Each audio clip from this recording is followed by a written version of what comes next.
Okay, our last really awesome event that's going to happen today is going to be introduced very briefly by our esteemed John Laird, who many of you know, the former California State Natural Resources Secretary, and has many other titles that I could go on and on.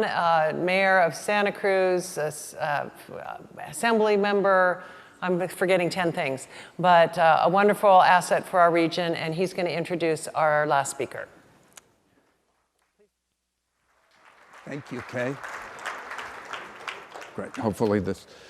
I think that they've saved one of the best parts for last, and it's my pleasure to introduce them.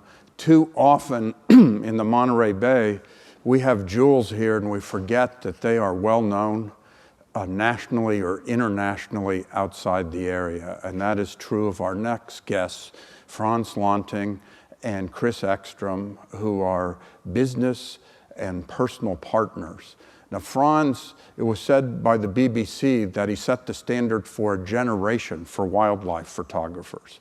He was a photographer in residence for the National Geographic. He did landmark photographer on Madagascar, where he got to places and habitats that nobody had photographed before. They photographed the ecological hotspots across the world, and they've published many books, been published in, you would recognize some of their pictures if you saw them.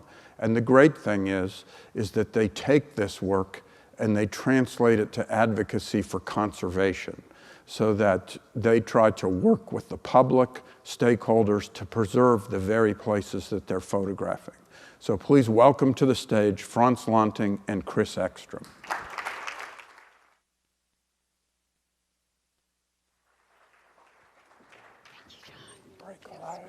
Thanks, Jan.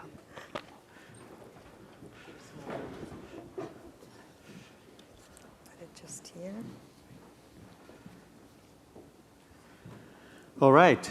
Can you hear us okay? Empty stage. All right. It's an honor to be here today to share our vision of Monterey Bay with you and to discuss the state of the region. We recognize many of you as experts in human capital or human-made capital, but for our talk, we're going to shift the emphasis. We're going to change the focus to natural capital. We believe that in this place, we are all dependent on, as we live and work in the Monterey Bay, our point of view is that we are blessed to live in a place of natural abundance. And our point of view is that nature is a wellspring of our well-being here. Do you have a clicker? Our region's natural systems are a world-class environment. We draw from it every day. We'll explain how we've overdrawn from it and how we can replenish it. This is not a comprehensive talk, but it is the backbone of a new project we are developing about Monterey Bay. We plan to release it in 2022 as a book and a series of media events. If you'd like to learn more, please get in touch with us, and we'll be outside the ballroom after the show. We have some of our previous books as well. Before we begin, a little bit of background. Originally, I was educated in the Netherlands as an environmental economist, with an expertise in quantifying the value of nature for public decision making. Chris has a different background. I'm a former staff writer at National Geographic with an expertise in storytelling. And together we're going to share our view of Monterey Bay as local residents with a global perspective. Frans and I have covered the diversity of our living planet during the last 30 years, from the blue ice of Antarctica to the deserts of Africa and into the jungles of Borneo. We may not travel first class, but we usually have a front row seat where the action is. In the Peruvian Amazon, we built a floating blind to get close to wary macaws. But minutes after this picture was taken, it became a sinking blind. I became a wildlife photographer after I moved to Santa Cruz. And my job became to make animals look good. which is a little bit challenging in the case of elephant seals. Año Nuevo at the north end of Monterey Bay is an epicenter for seals on the west coast. Here's a short video I made that gives a glimpse of its primordial abundance. On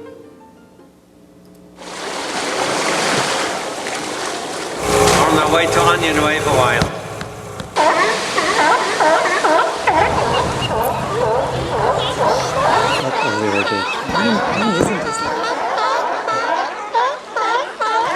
This is an extraordinary place. Año Nuevo Island. It's just a mile off the coast of California, but it's a world apart. Thousands of elephant seals gather here, and sea lions and seabirds. This is where I became a wildlife photographer, and it is still, after 25 years of traveling around the world, this is one of my very favorite places on Earth.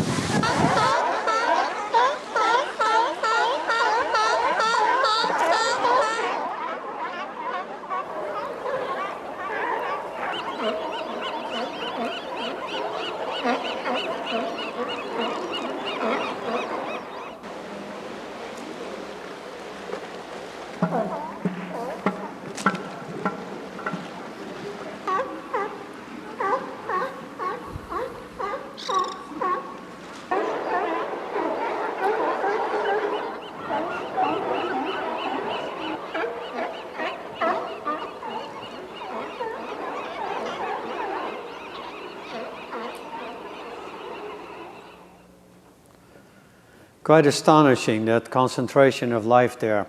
Elephant seals disperse across the entire North Pacific from the Monterey Bay. But then they come back because this is one of the best places for them to reproduce. Technology has revolutionized our understanding of them. These UCSC researchers are among the 2,000 plus people employed in marine science around Monterey Bay, the highest concentration of ocean scientists anywhere, supported by an annual budget of more than $200 million. The richness of marine wildlife here reminds us of islands like South Georgia in the Antarctic, where cold water supports an abundance of marine life, just like it does here. There are only a few places like that, where cold ocean currents brush up against warm climates onshore. The west coast of South Africa, shown here, is one of them. It has a Mediterranean climate, just like we enjoy, and it even looks like Big Sur. The mix of cold water and warm land is a key to understanding what makes our Central Coast unique. It's a place where land and sea interact with each other on a grand scale. The poet Robinson Jeffers was onto this when he called Big Sur the greatest meeting of land and sea. But it goes further. When the Nature Conservancy identified hotspots of biodiversity in the United States, the Central Coast scored highest by far. This map may help you understand why. The extreme topography of the Monterey Bay's marine canyons is matched by the ruggedness of our coastal mountains, and that creates a diversity of physical features and microclimates onshore and offshore that is unrivaled anywhere else. We have forests of redwoods onshore, and we have forests of kelp undersea, and they're both giants in their own right. And when you go deeper into the bay, life becomes surreal. Consider this extraordinary flower hat jelly. And in the dark depths, outrageous anglerfish prowl using bioluminescent lures to trap their prey. But those marvels of nature may not be visible to the millions of people who pass through via Highway 1, but they all experience how special our region is. It's not just tourists who flock to the California coast here. Birds fly in from thousands of miles away, like this albatross that was born on an island between Hawaii and Japan. Chris and I worked there with albatrosses on Midway Island, and we wondered which of the birds on that beach we might one day see again on Monterey Bay. The pulse of life here is shaped by a rhythm that is different from the four seasons of the East Coast. Our spring is marked by a bloom of poppies, but also by the blustery winds that begin to blow. That wind is so strong that it shapes the vegetation. Look how this coastal chaparral is a visualization of the wind that blows up along the sea cliffs. And where that cold water of the California current touches warm land, a blanket of fog moves onshore. It's like slow motion, horizontal rain. Without that fog, our region would be a semi-desert like Southern California. But with it, we have lush redwood forests and verdant oak woodlands. It is the spring wind that brings us whales in summer. When those northwest winds start to blow in March, cold, nutrient-rich waters are exposed to sunlight, and that leads to massive blooms of phytoplankton. That nourishes everything up the food chain, a cycle we call from wind to whales.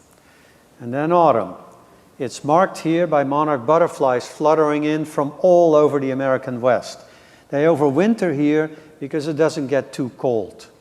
Millions of monarchs from east of the Rockies all go down to Mexico, but most of those from west of the Continental Divide end up in a few sheltered groves between Santa Cruz and Santa Barbara.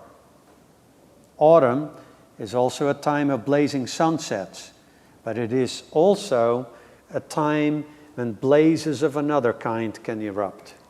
It's our season of fire.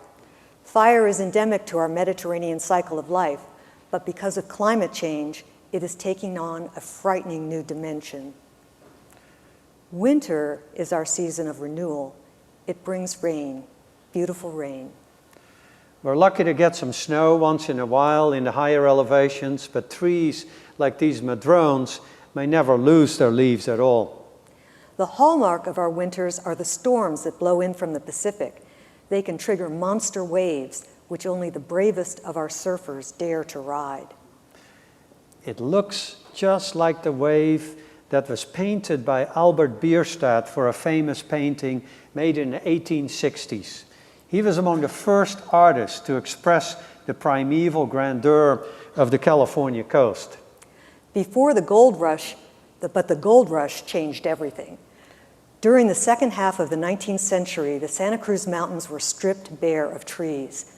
This is a logging scene from Aptos in the 1890s. That is when we ran down our natural capital. Yeah. But just 10 years later, in 1902, the last big redwoods left standing in our region became the reason for establishing California's first state park in Big Basin, thanks to the efforts of these well-dressed activists. They were the visionaries who founded one of the earliest conservation groups in our region, the Sempervirens Fund. And thanks to them, we can still see giant redwood trees today. Monterey Bay has provided people with a bounty of fish for generations. But as we know, the sardine and anchovy stocks collapsed in the 1940s due to overfishing. And that was the end of Cannery Row as it once was. A generation earlier, whaling had come to an end here. It's hard to believe now that Monterey, Carmel, and Davenport all had their own onshore whaling stations once. The comeback of whales to Monterey Bay is a spectacular affirmation of three things: species protection through the Marine Mammal Protection Act, second, protection of places through the California Coastal Act and the establishment of the National Marine Sanctuary, and third, the resilience of nature. A few weeks ago, Frans and I were out on the bay, and we witnessed this.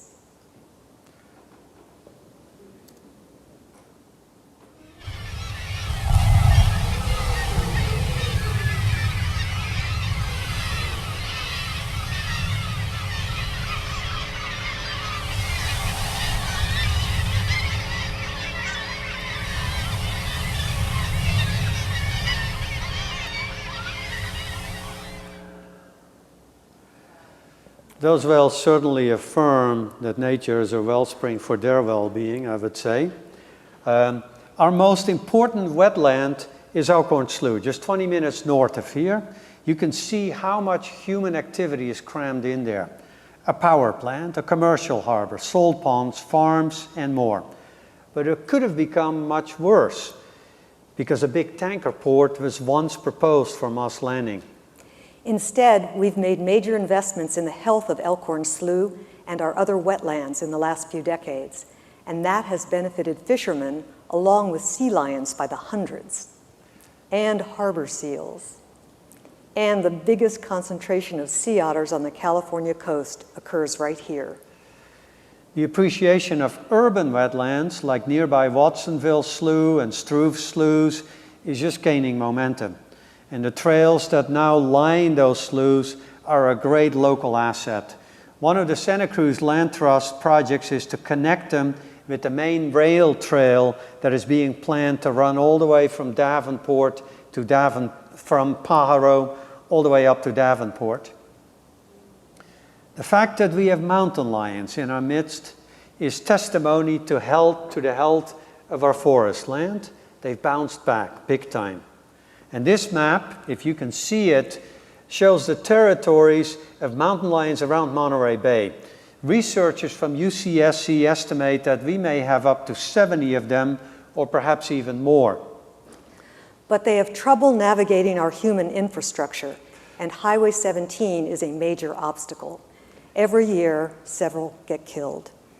I'm proud that Frans and I helped launch the effort to build an underpass at a critical spot along the highway, and we're very happy that this is now becoming a reality thanks to the Santa Cruz Land Trust and its partners.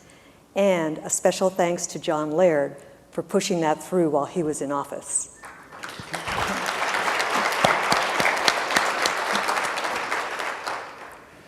Establishing connectivity between fragmented habitats is one of the main challenges that we face if we want to keep mountain lions around and if we want to keep nature healthy. We now know where the corridors are, and they run along the ridges, as you can see here. And along watercourses.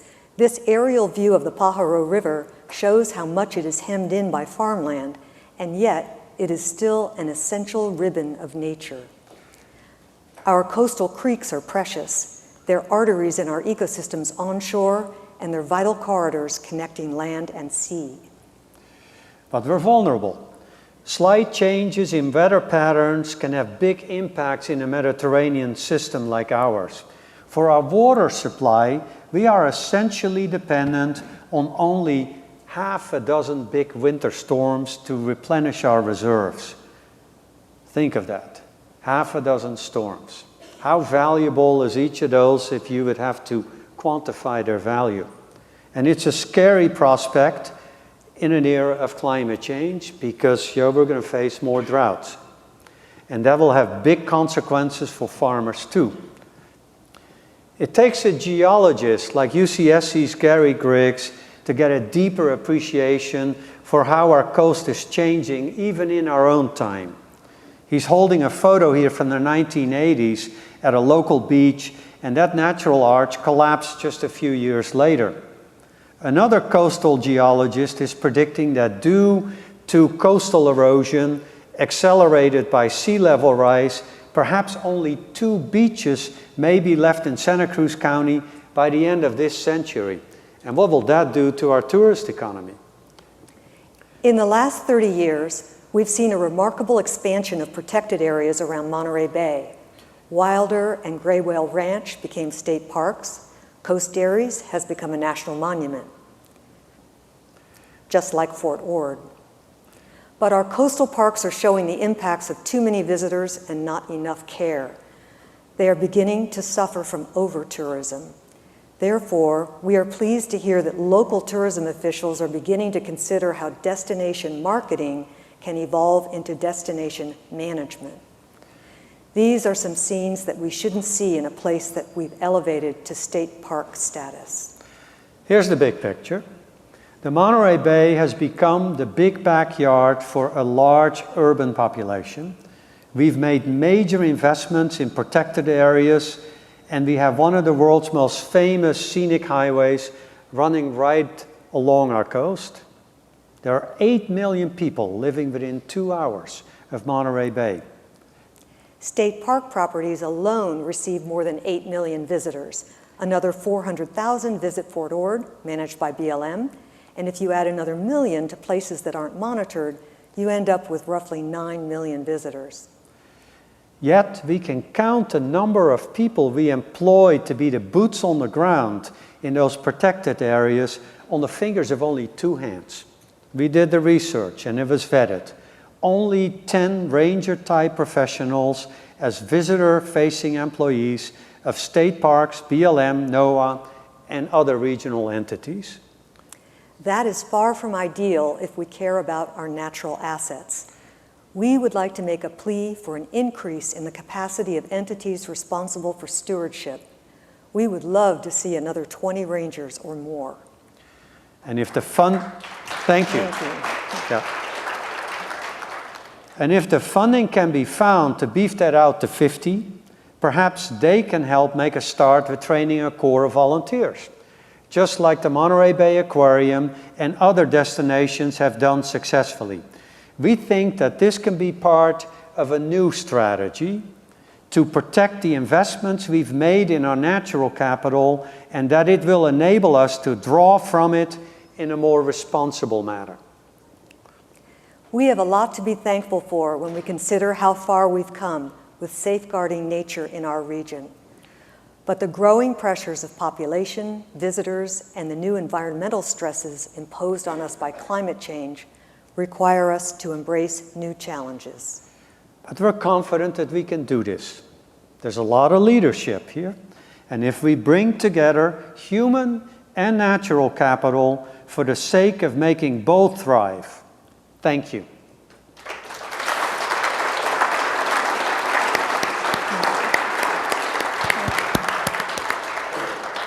Thank you so much, Frans and Chris. I was kind of jealous of John that he got to introduce you, because I really want to introduce you, because these are 2 of my dearest friends, and we're so grateful that you took time and effort to come here and to share your amazing talents with us. So thank you both so much. Pleasure.